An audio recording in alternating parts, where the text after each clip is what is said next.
এই ভিডিওতে আমরা দেখব সরল ছন্দিত গতির শক্তির রাশিমালা। তো শুরুতে আসবে বিভব শক্তি। তো আমরা সরল ছন্দিত গতির ক্ষেত্রে একটা ইকুয়েশন মোটামুটি জানি যে F = kx, যেখানে F দ্বারা বোঝাচ্ছে বল, k দ্বারা বোঝাচ্ছে স্প্রিং ধ্রুবক এবং বা বল ধ্রুবকও বলা হয়, এখানে x হচ্ছে সরণ। তো এখানে চিহ্ন মাইনাস ছিল, বাট আমি জাস্ট ক্যালকুলেশনের সুবিধার্থে আমরা শুধুমাত্র পজিটিভ চিহ্নটা নিয়ে আলোচনা করব। তো F = kx। এখন আমরা যদি একটা ক্ষুদ্র পরিমাণ সরণ ঘটাই তাহলে আমাদেরকে ক্ষুদ্র পরিমাণ বল লাগবে। তাহলে এই বলের ফলে আমরা যে কাজ পাবো সেই কাজটাও হবে একটা ক্ষুদ্র কাজ, বা আমরা এভাবে বলতে পারি জিনিসটাকে যে অতি অল্প অল্প সরণ মানে কতটুকু সরণ, আমি বললাম খুবই ক্ষুদ্র সরণ dx।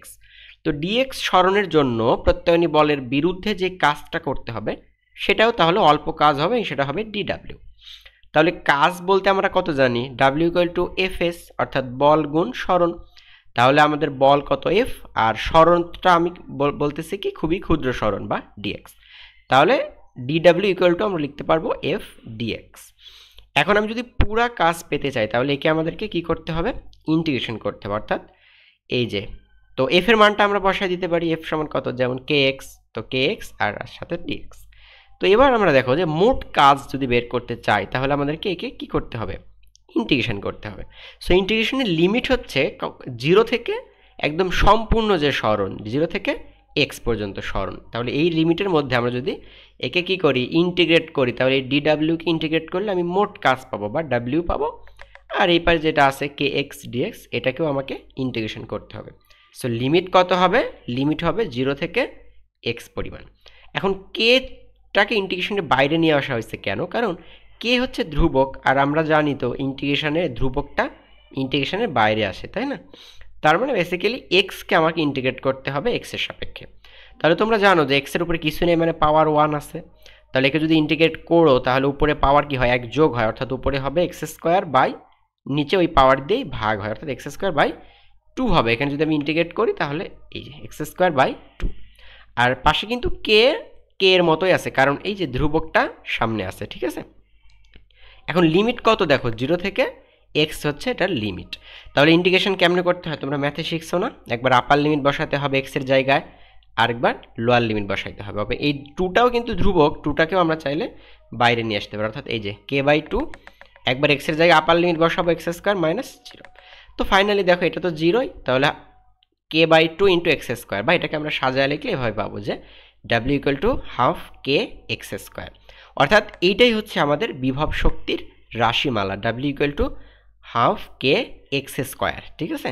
যেখানে k হচ্ছে বল ধ্রুবক বা স্প্রিং ধ্রুবক এবং এক্সটা হচ্ছে সরণ। তো তোমাকে যদি সাম্যাবস্থা থেকে সরণ দেওয়া থাকে আর যদি বল ধ্রুবক দেওয়া থাকে তাহলে কিন্তু খুব সহজেই বিভব শক্তি বের করা যাবে, ঠিক আছে? তাহলে এটাই হচ্ছে বিভব শক্তি। একে ডাব্লিউ দ্বারা প্রকাশ করতে পারো বা ইপি দ্বারাও প্রকাশ করা হয় অনেক ক্ষেত্রে, ঠিক আছে? তার মানে আমরা বিভব শক্তির রাশিমালাটা অনায়াসে পেয়ে গেলাম। এবার আমরা গতিশক্তির রাশিমালাটা দেখব।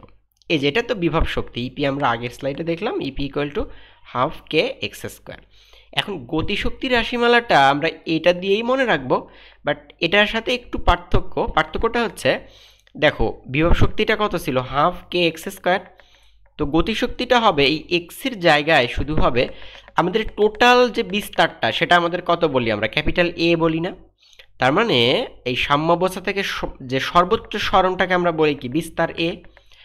আর একটা সার্টেন সরণ সেটা হচ্ছে এক্স। তাহলে এটা এই ½ kx², এটা হচ্ছে বিভব শক্তি। আর গতিশক্তির রাশিমালাটা খেয়াল করো, ½ দেখো ব্র্যাকেট দিয়ে লেখা হয়েছে কত, x² এর জায়গায় x² না লিখে লেখা হয়েছে a² - x²। অর্থাৎ এটা মনে রাখবে যে মোট যে বিস্তার বা মোট যে সরণ সেইটা থেকে বাদ দিতে হবে আমাদের ওই যেই পয়েন্টে আমি বের করব গতিশক্তি, ওই পয়েন্টের সরণ, ঠিক আছে? অর্থাৎ বিভব শক্তি ½ kx², আর গতিশক্তি ইকে = ½ a² - x², ঠিক আছে? এই দুইটা জিনিস একটু মনে রাখবে। তাহলে বিভব শক্তির রাশিমালাটা মনে রাখতে হবে, গতিশক্তির রাশিমালাটাও মনে রাখতে হবে। সিমিলার দুইটা, একটু প্যাটার্নটা বোঝার চেষ্টা করবে। এবার তোমাদের লাগবে হচ্ছে মোট শক্তি বা টোটাল এনার্জি, ঠিক আছে?